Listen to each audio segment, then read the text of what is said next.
존경하는 국민 여러분, 사랑하는 동포 여러분, 역대 국회의장단과 헌정 회원 여러분, 그리고 국회의원과 사법부 행정부의 대표님들, 또한 외교사절을 비롯한 내외 귀빈 여러분, 오늘은 대한민국의 최고 규범이자 국민 삶의 울타리인 헌법의 탄생을 기념하는 제헌절을 맞이했습니다. 역사와 국민 앞에 엄숙한 마음으로 제78주년 제헌절을 축하합니다.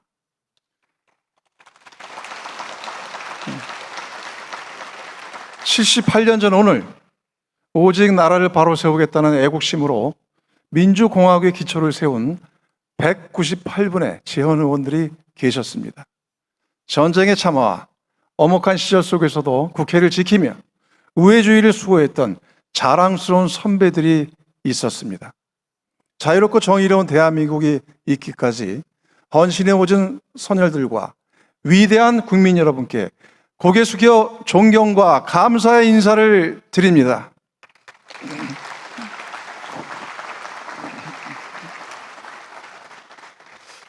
올해 제헌절은 매우 뜻깊습니다.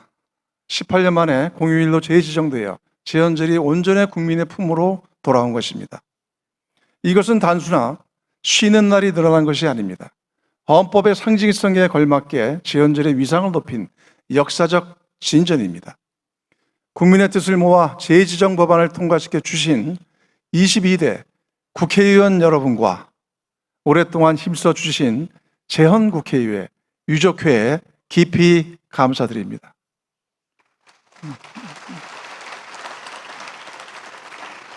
존경하는 국민 여러분, 대한민국 헌법의 역사는 불의에 맞서 싸운 국민의 피와 땀으로 쓴 거대한 서사시입니다. 우리 헌법의 뿌리는 3.1운동의 위대한 함성 속에서 태어났습니다. 아무런 망명지에서도 우리 애국 선열들은 대한민국은 민주공화제로 한다는 임시헌장 제1조를 선포했습니다. 백성이 나라의 주인임을 선언한 역사적 대사건이었습니다. 1948년의 제헌헌법은 이 숭고한 임시정부의 법통을 온전히 계승한 것입니다. 대한민국 현대사는 주권재민의 정신을 온전히 구현하기 위해 전진해온 역사의 순간이었습니다. 권력자가 헌법을 짓밟을 때마다 국민은 불의와 타협하지 않았습니다.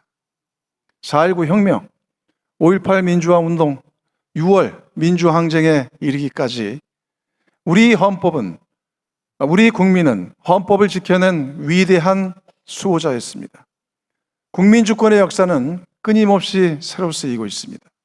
우리는 불과 2년 전 12.3 비상사태 계엄이라는 전대미문의 국가적 위기와 마주했습니다. 헌법과 국회가 무너질 뻔했던 그날 밤 수많은 국민이 국회로 모여 맨몸으로 계엄군을 막았습니다. 국회의원들은 민주공화국 수호라는 일념 하나로 본회의장에 모여 계엄 해제 요구안을 가결했습니다. 12.3 계엄 해제는 불의한 국가 권력의 폭거를 위대한 국민의 힘과 헌법적 절차로 물리친 세계 헌정사에 유례가 없는 민주주의의 승리였습니다. 국민이 국회를 지켰고 국회가 헌법을 지켰으며 헌법이 마침내 대한민국을 구했습니다. 우리는 이 준엄한 역사적 교훈을 결코 잊어서는 안 됩니다.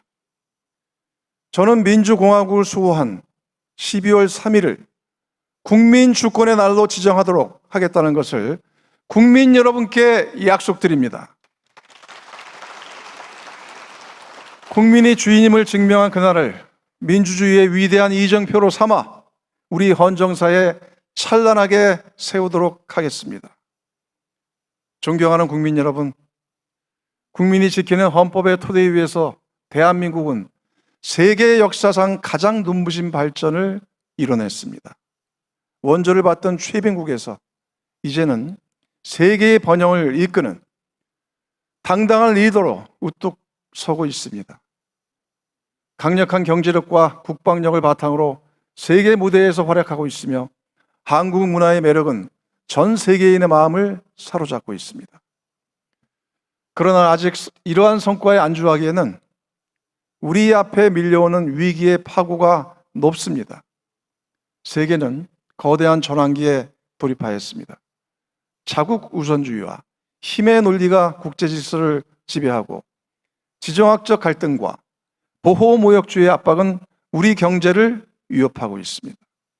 AI 혁명은 산업경제 패러다임을 흔들고 있으며 과학기술의 축복 뒤에는 디지털 격차와 인간 소외라는 그림자가 짙게 드리고 있습니다. 또한 심각한 것은 내부 분열입니다. 자산 불평등과 양극화로 사회 곳곳에 균열이 생기고 있습니다. 자산의 격차는 청년들의 희망을 앗아가고 소상공인들은 절박한 어려움을 호소하고 있습니다. 이 틈새로 진영 간의 극단적 대립과 갈등이 증폭되어 공동체의 연대와 신뢰를 뿌리채 갉아먹고 있습니다. 국민을 통합하고 해법을 제시해야 할 정치가 책임을 다하고 있는지 묻지 않을 수 없습니다. 시대의 요구를 외면하는 정치는 주권자에 대한 책무를 방기하는 것입니다. 낡은 관행을 깨뜨리고 미래를 준비하는 정치로 전환해야 합니다. 존경하는 국민 여러분, 시대가 바뀌면 시대 정신이 바뀌고 법 제도도 옷을 갈아입어야 합니다.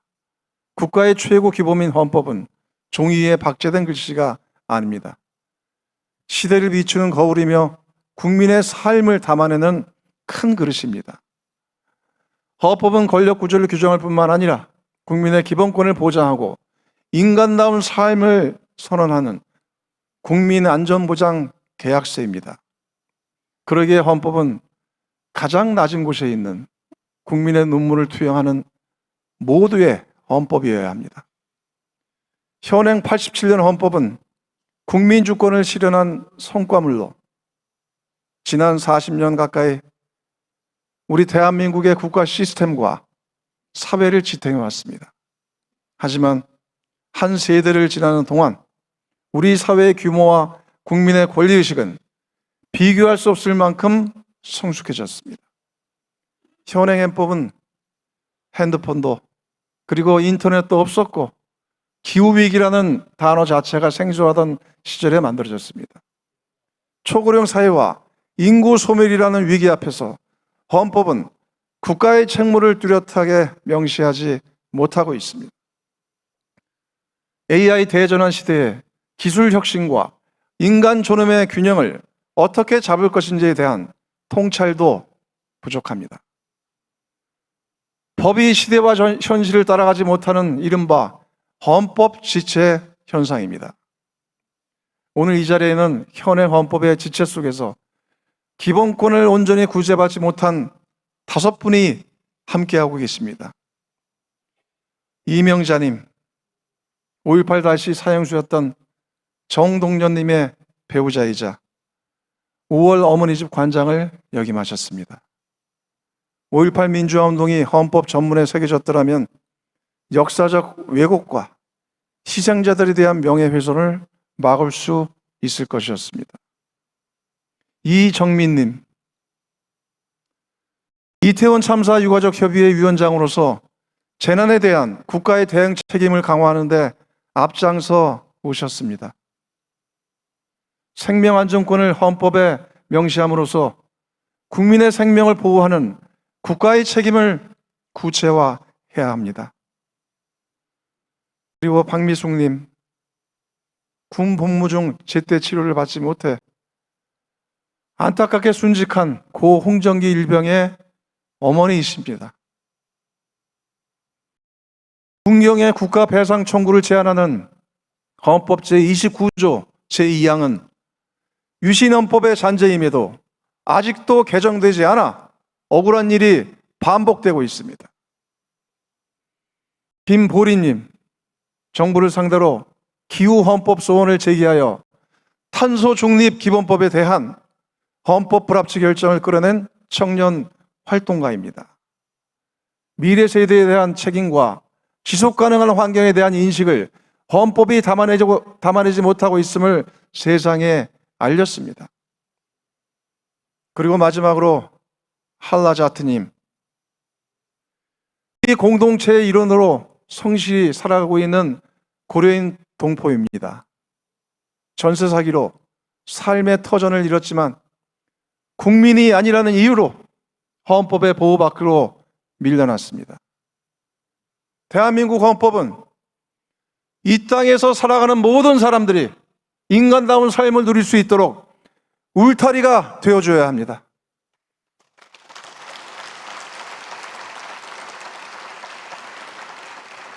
과거의 틀로는 현재의 인권 사각지대와 미래의 사회적 갈등을 포용할 수 없습니다. 올 초 국회에서 실시한 조사에 따르면 국민의 79%가 개헌이 필요하다고 응답하셨습니다. 주권자인 국민이 국회에 부여한 책무를 방기하지 말아야 할 것입니다. 이제 과거의 옷을 벗고 미래를 준비하는 새 옷으로 갈아입어야 합니다. 존경하는 국민 여러분, 그리고 동료 의원 여러분, 내년은 전국 동시 선거가 없는 해입니다. 국회가 팔을 걷어붙이고 차분하게 개헌을 논의할 수 있는 적기라 생각합니다. 9차 개헌으로 탄생한 87년 헌법이 40도를 맞는 해이기도 합니다.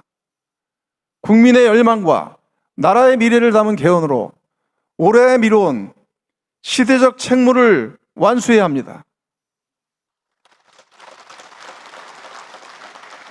저는 충분한 토론과 사회적 합의를 거쳐 2027년에 국민주권 개헌안을 마련하고 이번 22대 국회 내에 10차 개헌을 매듭지을 것을 제안합니다.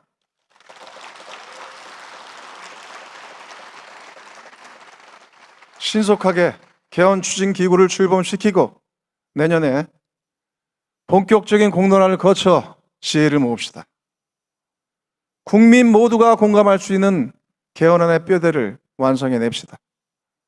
우선 의장 직속으로 헌법 개정 자문위원회를 발족시키고 개헌의 로드맵과 의제를 정리하겠습니다. 제 정당과 협의하여 적절한 시점에 헌법 개정 특별위원회를 구성하고 개헌안을 논의하겠습니다. 5.18 민주화 운동 정신의 헌법 전문 수록과 대통령 계엄 선포권 제한 등 합의 수준이 높은 과제부터 물꼬를 트겠습니다. 권력구조 개편과 선거관리 개혁도 미룰 수 없는 과제입니다. 실질적인 삼권 분립과 완전한 참정권 보장을 실현해야 합니다. 여야 정당이 합의하고 정부와 국민이 모두 동의할 수 있는 최대 공약수를 찾아 합의한 부분은 국민 투표로 이어지도록 하겠습니다. 이번 개헌은 결코 정치적인 단판형의 개헌이 되지 않도록 할 것입니다.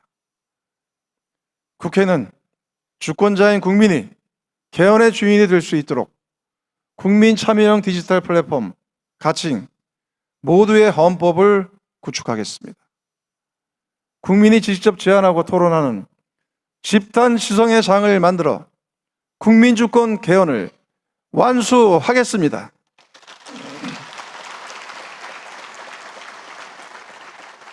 존경하는 국민 여러분, 한반도 평화와 안정을 확보하는 것은 우리 헌법의 지엄한 명령입니다. 안보를 든든히 다지는 동시에 꽉 막힌 남북관계의 혈로를 뚫어내야 합니다. 평화는 적경지역 주민들의 일상이자 기업들이 다시 도약할 성장의 기회이며 청년들이 미래를 설계할 희망의 열쇠입니다. 평화가 곧 경제이자 민생입니다. 이에 저는 대한민국 국회의장으로서 북측 최고인민회의 대표에게 교착된 남북관계의 물꼬를 틀 남북국회의담 개최를 공식적으로 제안합니다. 어떠한 조건 없이 언제 어디서든 대면이든 화상이든 열린 마음으로 만나고 얘기 나눕시다. 인도적 지원과 이산가족 상봉, 나아가 한반도 긴장 완화를 위한 대화의 장에 북측이 담대한 호응으로 화답해 주기를 기대합니다. 존경하는 귀빈 여러분, 친애하는 내외 귀빈 여러분, 우리 선열들께서 피와 땀으로 지켜 물려준 위대한 유산이 바로 대한민국 헌법입니다. 이 헌법 정신을 계승하고 미래지향적으로 발전시켜 다음 세대에 물려주는 것은 우리에게 부여된 엄숙한 사명입니다. 대한민국의 주권은 국민에게 있고 모든 권력은 국민으로부터 나온다. 헌법 제1조 제2항의 선언이 국민의 구체적인 삶에서 작동하는 권리로 만들겠습니다. 국민을 받들고 민생을 구하며 새로운 미래를 여는 협치와 개헌의 길에 대한민국 국회가 국민과 함께 힘차게 전진하겠습니다. 모두의 헌법으로 대전환의 새로운 시대를 열어갑시다. 감사합니다.